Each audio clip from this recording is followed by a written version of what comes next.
This is Season 4 of Totally Useless Information with Nick and Roy. Listen, laugh, and learn. This week on the show, useless information about horror, TV shows and movies, and will enlighten you with some useless music information. Plus, Roy has another useless fact for you, and we'll open up the mailbag and, oh yeah, news from around the world. Totally useless information. It's everything you never needed to know. Welcome to episode number 21. Here we go. Bone chilling. Blood curdling. Oh, the horror of horrors. Listen, if you dare. Ooh. Boy, it scared the you-know-whats from me. They are real, by the way. They are really real. The corpses in the rainy poltergeist pool scene were real skeletons. It was supposedly cheaper than fabricating fake ones, and the actress who starred in the scene, Jo Beth Williams, wasn't told that her bony buddies were real until after shooting. Wow. I bet she had a bone to pick. Yeah, she sure did. More than one, apparently. Everybody in the pool. Cannonball. In the Friday the 13th movies, composer Harry Manfredini had the Jason character say the words, "Kill her mommy." Kill her mommy. And recorded it and then heavily distorted it and just kept repeating it with a viola playing in the background. And so what you have in that movie, if you remember, well, anytime there's like a killing scene, you hear this, it almost sounds like, kill mama. Wow. Like yeah. that. Ooh. Because it's so heavily distorted. But it was ingenious, and the subliminal value of it was just unbelievable. It was almost scary. It scared me as you were talking about it. Ooh, the hairs on my arm just rose. That in itself is scary. Like, kill her, mommy, kill her. Ooh. Wakey. In the 2005 Amityville horror movie, the cast and crew kept waking up at 3:15 in the morning. Now you're thinking, well, maybe that was their call time. No. Their wake-up call wasn't until later. They woke up inexplicably at 3:15 while filming, which is the same time Ryan Reynolds' character mysteriously wakes up every night in the film. Wow. That's crazy. Did you ever go by that house? No, I haven't. I've seen pictures of it, but I haven't driven by. Have you? Have you gone by that house? You yes, have. I have gone by it. And it really isn't just a regular house, you know. I mean, until you get inside, I guess, and the blood starts pouring out of the walls. Then there's a bit of a problem. Yeah, don't look behind you, though. Don't look behind you. No, don't look behind. No! No. Okay. The camp in Friday the 13th, it was called Camp Crystal Lake, if you remember. Mm-hmm. It was an actual camp, but it wasn't called Camp Crystal Lake. It was called No Be Boslo. NO.BE.BO.SLO. Nobi Boslo. The camp actually is a real camp, but of course in September the camp closed after season, and the movie was given the rights to shoot anything they wanted. All the scenery was there, everything was perfect. So it was the perfect set for a horrible horror to take place in a camp. No. So the name of the original camp sounds like Beezy Bop. E.B. Boslo. Sounds like a different language altogether. Sounds like a Cajun jambalaya mix or something. Delicious. Sissy Spacek was so dedicated to her role in Carrie in 19... Let me bet she slept in blood for like 3 days. Something like that, yeah. Go ahead, go. Okay. Sounds like we've done it again. We'll explain it in a minute. So Sissy Spacek was dedicated to her role in 1976 in Carrie. She slept in her fake blood-soaked prom gown to preserve the continuity. She had a trailer pulled behind the MGM studios in Culver City, and she slept in that blood for 3 days. You're amazing that you want to sleep in that sticky, icky stuff. PJ Souls, her co-star, said that. And she was like, no, it's got to match. I want it to look great. So good old Sissy Spacek, she slept in the same clothes. I'm going to be honest with you. You ever watch a Sissy Spacek film? She's frightening. I don't care if she's playing like a scene where she's giving sunflowers to a kid. It's still scary. She's like, here's the sunflower. It's scary. She's just a scary faced person. Now, did you have this fact as well? Because it sounded like, you No, I didn't. And so people know. This is funny. I did not write that fact because I just passed over it. I thought it was interesting, but I passed over it. So it's funny because I didn't write it down. But just so people know, me and Nick, we just say horror, and then we pick 4 facts that we want to talk about. But we don't discuss the facts, so we can go back and forth. So that was just shocking because I knew that fact. And here's another thing. So I guess you do the same thing. In our heads, when we go over these facts, we probably figure Roy might do that one, so I'll skip over to the next one. I think you and I know each other well enough after 40 plus years of friendship. You talk about a horror, you get inside our heads. Yes, it truly is horror.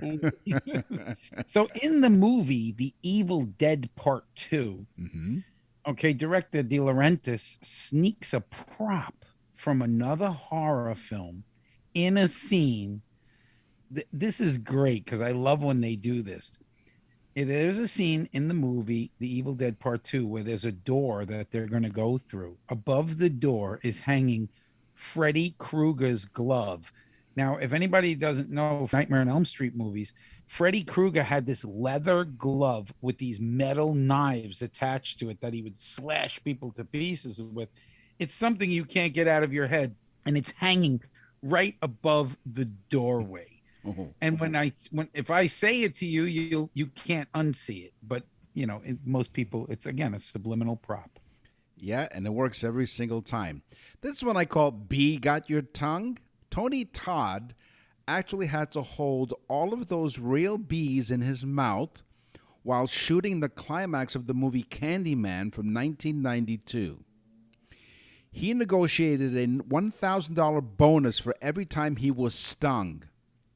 After every shot, the bee handler would vacuum up the bees with a little soft pouch and take them back to their dressing room. So maybe the bees had a trailer. So Tony Todd, the actor, he had a dental dam to prevent the bees from going down his throat.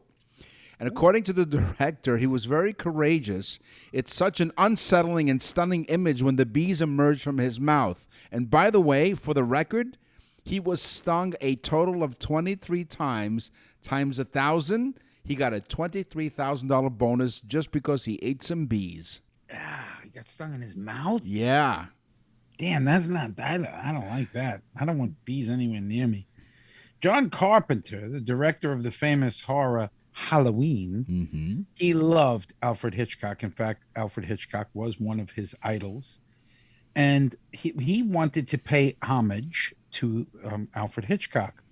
And so as he got famous and made his famous film Halloween, he cast Jamie Lee Curtis in the main role. Well, you say, well, how is that paying homage to Alfred Hitchcock? Well, Alfred Hitchcock's most famous movie was Psycho, and that was the star Janet Leigh, who was the lead role in Psycho, whose daughter is Jamie Lee Curtis. Wow, there you go.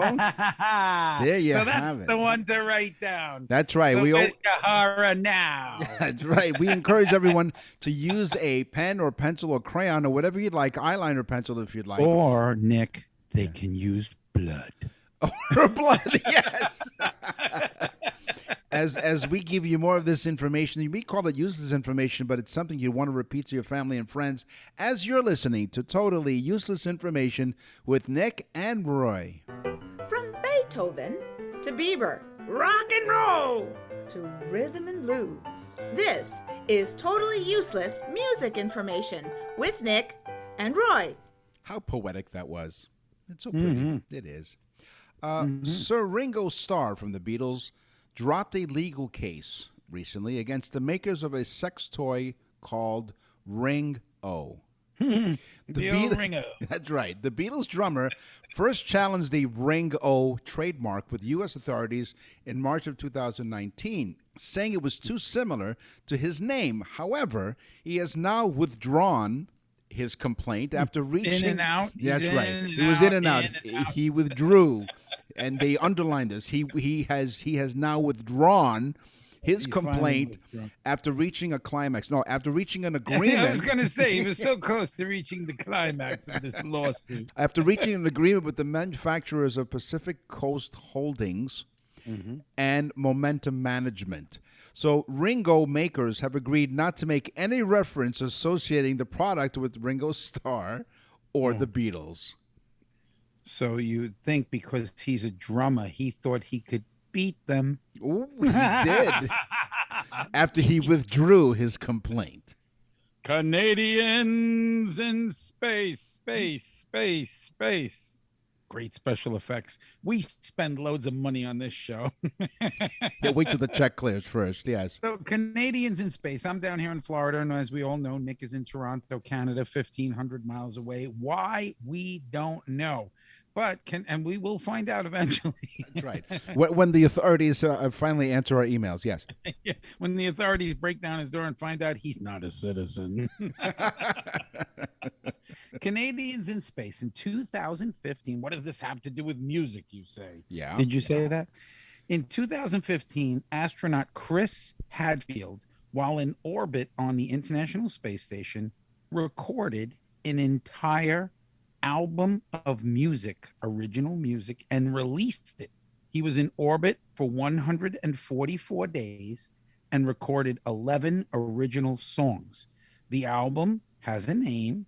It is called, get your pencils ready, Space Sessions, Songs from a Tin Can. Sitting in my tin can. Yes. Far across the world. What a great fact. Now, that's a cool fact, isn't it? He's a Canadian. Well, I'll tell you how cool that is. So we just mentioned just moments ago that Roy and I don't rehearse the show, and sometimes it's rather obvious, but we also don't tell each other what facts. So I actually have this one. I have this fact as well. We picked the same fact, but here's one thing, though. He recorded the David Bowie hit, Space Oddity. And then went up to the charts. So not only will you get information from Roy, here's my sort of the final note here in this musical section of totally useless information with Nick and Roy. Nick actually doubles the uselessness of the information, if that's even possible. I do it all for you. So Chris Hadfield spent 144 days at the International Space Station, as Roy said, and one of the things that he recorded from the album, he got permission from David Bowie to sing Space Oddity. Ground control. Oh, and he did a great job, too. And actually, I didn't meet Chris Hadfield, but I had the pleasure of speaking to him on the phone because in my regular job here in Toronto, I'm a technical producer. I had the opportunity to call Chris Hadfield, but he was expecting the call, by the way, and to set up an interview. And he's really, really cool guy, really down to earth. Was it long distance, the call? Yeah, I called. It didn't matter because I called collect. Hello, International Space Station, please. That's right. No, he wasn't in space at the time that we called. But yeah, we did interview him. So cool. We know celebrities. Did you say? Oh no, I think I heard what I heard you just say is we are no celebrities. We're no celebrities. We got knocked off of Sirius for who? What was his name? The comedian? Louis Anderson. Louis Anderson. No, we just him. We hate Louis Anderson. No, we got postponed. We didn't get thrown out. Not yet, anyway. Wait till. Oh, screw Louis Anderson. Listen, wait till management hears the tapes. Then we'll get thrown off of Sirius XM. And what Roy's referring to, of course, is that every Tuesday afternoon at 2:30 Eastern Time, Roy and I go on Canada Now, hosted by Jeff Samet, a great guy, a good friend as well. And we do totally useless information. I'm going to go with another one. Go ahead, sure. Britney Spears is in the news a lot. Mm-hmm. Do you have this Britney Spears fact? No, I don't. Fact? No. Okay. Well, Britney Spears is in the news a lot about her battles over her guardianship. Do you know about this? I know about the case, yes. Yes. Okay. Well, she's some case. But did you know that the British Navy uses two songs? Okay. Oops, I Did It Again, which is a great song. Oops, I did it again. And Baby One More Time. Hit me, baby, one more time. Yeah, what a great impression of Britney Spears. Why does she sound like Edward G. Robinson's daughter? You dirty rat. Yes. Okay, but anyway, Yeah. they used the songs, the British Navy, to scare Somali pirates off the coast of Africa from trying to board ships and take the crew hostage. So they used this as a weapon by playing it extremely loud. It begins to confuse the Somalis, who give up their bank accounts and everything to their parents. Yeah, that's scary. It is. No, can you imagine though? They literally do this. They blast Britney Spears music to confuse them so that they can take advantage of them by shooting them or whatever it is that they do. Yeah, that's right. That should have been in the horror thing, Nick, because the last thing those poor Somalis hear is "Hit me, baby, one more time." And they're like, no, please, no, don't, no, uncle. I'm going to say uncle. Actually, I think they walk out into the scope of the sniper and say, "Please shoot me." anything but another Britney Spears song. No more. Could you imagine the British sniper? They say, "Do you have the Somali in your sights?" And he goes, "Yeah, yeah, yeah, yeah, yeah." That's amazing. So since you have a writing implement in your hand, because as we suggest, keep something close by that you can write with and on. Some sort of implement in your hand. That's right, that you can write with. August 24th, mark that date down. August 24th is International Strange Music Day. Ooh. It is meant to expand the ear towards new sounds. It was created by Patrick Grant, who was a New York City musician and composer at the time. The premise of the day is simple: to get people to play and listen to types of music that they've never experienced before. So, like Britney Spears. Like Britney Spears, or they didn't want to. He picked August. Somalis. No, great idea, I think. But, you know, he's a kiss ass, too, because he picked August 24th because it was his girlfriend's dad's birthday, who was also sort of an artistic day after man. my wife's birthday. That's right. So you want to send all kinds of messages to Roy's wife on her birthday. So this growing movement is now attached to concerts. It hosts a record label and gains strong support from summer schools, where it is appreciated as a great day to stimulate. Summer schools. Of course, summer schools. You got to take the dumb kids. No. They're not dumb. They just need more They're help. not dumb. I had to go to summer school once. Well, there you go. You just proved it.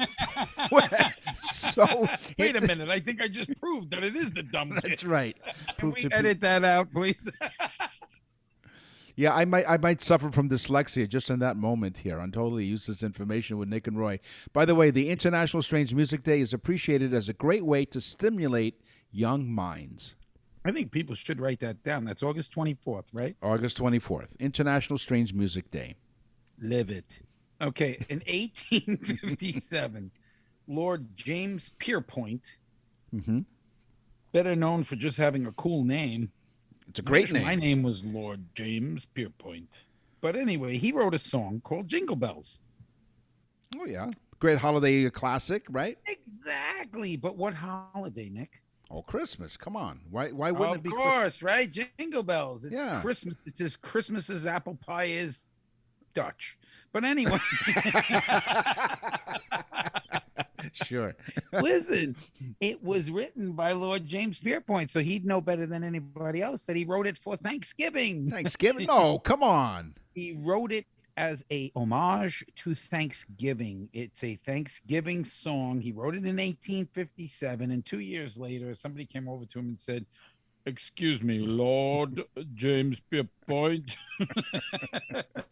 It seems that people at Christmas time are enjoying your little titty of a song." And so he said, well, then let's make it a Christmas song. So that's what they did. They made it Jingle Bells, the Christmas song. And by the way, rewritten in 1859, slightly changed, but not much, by the same guy, Pierpont. He makes it a Christmas song. That's amazing. So every time you hear that song, Jingle Bells, around the holidays, you'll remember this fact here on Totally Useless Information with Nick and Roy. This next fact I call That's a Lot of Wood. Modern violins are constructed from over 70 pieces of wood. Ooh. Violin strings were originally made from the lining of the intestine of a sheep, goat, horse or a pig, you choose. But now, thankfully, they have synthetic nylon, and it's encased in steel or aluminum. But 70 pieces of wood is what's... some intestines. And some intestines, yes. Wow. They could use sheep, goat, or pig intestine? And horse. And horse. Or horse. Or a horse, yeah. intestine? Yeah. Wow. For the bigger violins. Yeah. It's the same thing for the tennis racket. It's the gut string, using the gut meaning, I guess, the intestine. This is a cool music fact that I really love. The famous Barry Manilow. How many hit songs did Barry Manilow write? Really, honestly, he had to write at least 30 big hit songs? Easily. I think he is like one of the most iconic names in music. By the way, actually got to see him in concert, his last concert tour. And my wife is like, why do you want to see Barry Manilow? And I'm like, he's Barry Manilow. Are you kidding me? I think Barry Manilow is great. Yeah. And she's like, Barry Manilow? She did like the concert. She really did. We were the youngest people there. So anyway. you were an honorary Fanilow, apparently. Yeah. The average age was like 87, including him. These people forgot that they collect Social Security. That's how old they are. Right. Yeah, they didn't buy tickets. They just handed in their Social Security checks to get in. But anyway, he's written 30 songs at least, famous, incredible songs. What's his most famous song? Mandy. And what's the other one? What is it? I Write the Song. I Write the Song, yeah. That's the number one famous song for Barry Manilow. Yeah. He didn't write it. That's right. The song titled I Write the Songs. He didn't write. Didn't write. In fact, it was written. This is great. This is one song that he didn't write. It was written by Bruce Johnson in 1975. Now get ready to who originally recorded it. Okay. Because so many times this happens with people that just write music like bullpen writers. Right. That's what this guy was. Yeah. The song went originally to Captain and Tennille. Love will keep us together. Yeah. Okay. So the Captain and Tennille, I thought the Captain always wrote the music. Lie. Right. He didn't. Bruce Johnson was writing the music. Probably not even his name. And then it was originally recorded by Captain and Tennille. Then that didn't do well. Then a young guy named David Cassidy, the Partridge Family. No. David Cassidy recorded it. The third time, I guess third time's a charm, Barry Manilow sent it to number one on the charts. He wasn't only just a great songwriter. He was a great jingle writer. Oh, he was a great jingle writer. Yeah. Remember the song Band-Aid? I am stuck on the Band-Aid because the Band-Aid stuck on me. That's Barry Manilow. Yeah. Like a Good Neighbor, State Farm is there. I know we're giving some free plugs here. Yeah, he did that in the concert. He said, I write a lot of jingles. He was like a good neighbor, State Farm. And one of the most known jingles, You Deserve a Break Today from McDonald's. Mm-hmm. Yeah. How's about this one? In the concert, he said he dedicated a song to his grandfather. He said his grandfather got him started in music, literally. His grandfather spent 25 cents down in Manhattan. You put 25 cents in, you sang in this box, and it put it on a plastic record. And literally, remember those plastic records? Sometimes you get them in cereal boxes. Yeah, I remember that, sure. That's what it gave you. And he was talking about it at the concert, which is really cool. And he goes, you guys want to hear the recording? He actually still had the recording, which he played. And his grandfather's going, Barry, you have to sing. I spent a quarter on this. Sing something. And he goes, happy birthday. It's so cool.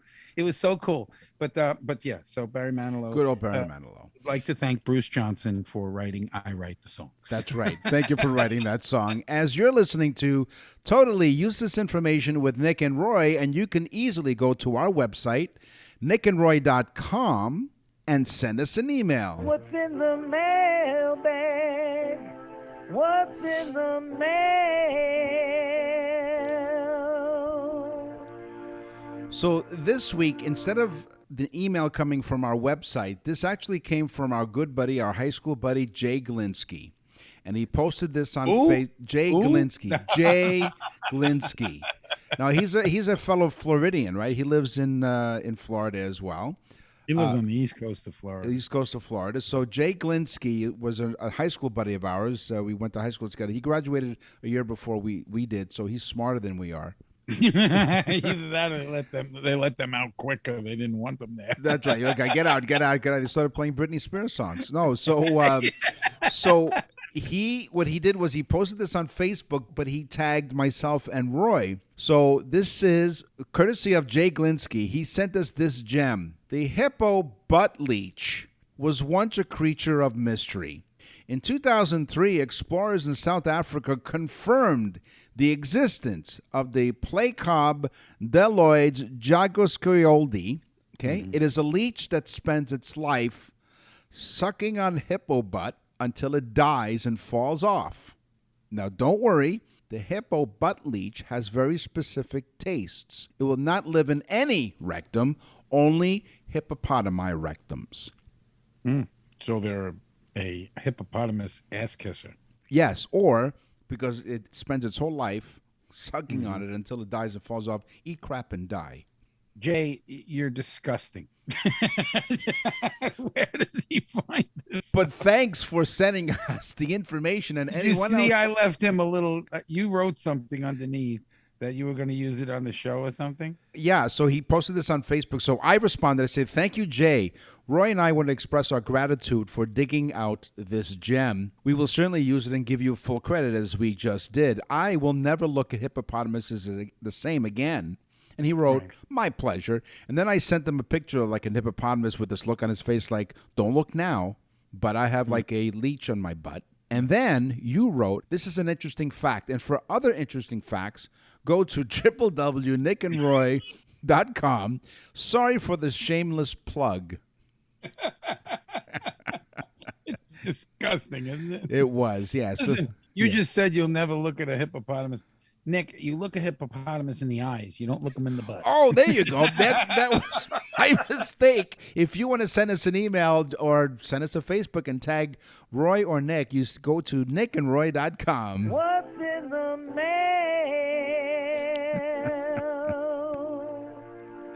I know I've been doing it wrong all along. And now for something completely useless. Pesky mosquitoes. The mosquito. You know what EDM is? It's electronic dance music. It's like rap and rock and EDM. Well, anyway, EDM is that stuff that goes boom, boom, boom, boom, boom. Right. You know, it's just really annoying. So they noticed something, though. If you play EDM music very loud, okay, the high and low frequencies, the boom, boom, dee-dee-dee-dee, boom, boom, action. He's a human beatbox, he is. Yeah. But anyway, the sounds that they have in these things confuse the mosquitoes as well as the humans listening. But it confuses the mosquitoes, and the mosquitoes do not bite. They actually fly away from this music. So now I thought to myself, if you play that music and Britney Spears at the same time, I guess those Somalis will just commit suicide. Yes, enough. No more. You're listening to Totally Useless Information with Nick and Roy. Today we talked about some horror stuff. We talked about music. We found out that Jay Glinsky really gave us some great information about the hippo butt leech. It's time for the news. And now, from around the corner and around the world, this is TUI News.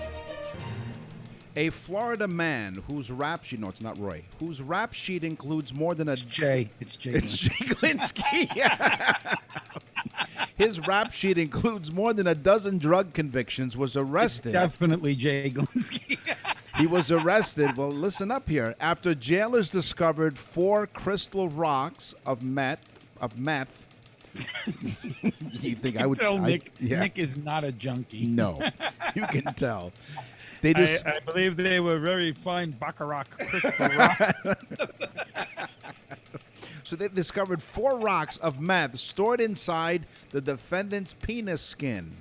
Whoa. His name. Hold on a minute. 30. They found how many? 4 4 in Crystal the rocks. foreskin. Right. 4 in the foreskin. That's right. 30-year-old Shaft Bang Adams. No, his name is not Shaft. This is what it says. Shaft Bang Adams, 30 years old, was collared in mid-May for driving with a suspended or revoked license. If you're a cop and you pull over a guy and he gives you his license and it says Shaft Bang Adams, Right. You definitely searched this guy. Well, they did. They booked him into the Orange County Jail on the misdemeanor count. Adams, who's a resident of Orlando, that's near where Jay lives, isn't he? Maybe he knows Jay. Maybe they know each other. I wonder if his wife is called Mrs. Meaner. But go ahead. Mr. Meaner, Mrs. Meaner. Mr. Meaner. So Adams, an Orlando resident, was familiar with the lockup owing to his 20-plus convictions for offenses like, this is the guy you bring home to mom, right? Domestic assault, battery, possession of a controlled substance, delivery of cocaine, possessions of a firearm by a convicted felon, false imprisonment, and possession of drug paraphernalia. Just to name a few. All those pale in comparison to sticking crystal meth rocks in your foreskin. So during the jail intake process, Shaft Adams was subjected to a strip search during which a correctional officer reported finding, quote, 4 crystal rocks, white in color, inside the penis skin of Mr. Adams. Could you imagine them questioning the police officer? They'd say, "Who's the one that got the crystal meth in his shaft?" Shaft. Give me. Can you dig it? And he said, "I wish I didn't," because he went digging and found it. A subsequent. The guy has crystal meth stuck. I'm impressed with Shaft. I mean, that's a lot of crystal meth. It is. And imagine. Was it bumpy? I mean. Wow. Imagine the chutzpah in this guy. A subsequent field test of the rocks tested positive for meth. Shaft was charged with possession of meth. Fat and semen. No, he was arrested on land. They said, Shaft, we have some good news and some bad news. Number 1, we found the 4 crystal meth rocks. Number 2, you're diabetic. That's right. You're So Shaft was charged with possession of meth and introducing contraband into a penal institution. Oh, no. Which are both felonies. Okay, it's bad enough that he brought the contraband, but he brought it into a penal institution. Okay, Of course he did. It was in his underwear. that's right. He spent 8 days in custody before posting a $2,000 bond. Adams is back behind bars following his arrest on cocaine possession and resisting charges, according to the Where'd record. they find this one? In his rectum? They better search every orifice of Shaft. Wrecked him and nearly killed him. His name was probably Richard. That's right. Yeah. Hey, thanks for joining us this week and every week. We really do appreciate it. That's all the time we have for this episode of Totally Useless Information with Nick and Roy. We will scour the internet far and wide, and we are so excited because we have Season 5 right around the corner, and next week we're going to give you all the details as to what's coming up fresh and exciting. Right. So you want to go to www.nickandroy.com. That's nickandroy.com. You want to leave us an email so that you can get on the show, or just do something funny on our Facebook like Jake Linsky does, or just walk around with a butt leech. or put a 4 or 5 crystal meth In your penal skin. We know this guy wasn't Jewish. I'm Nick. And I'm Roy. Really, thanks for listening.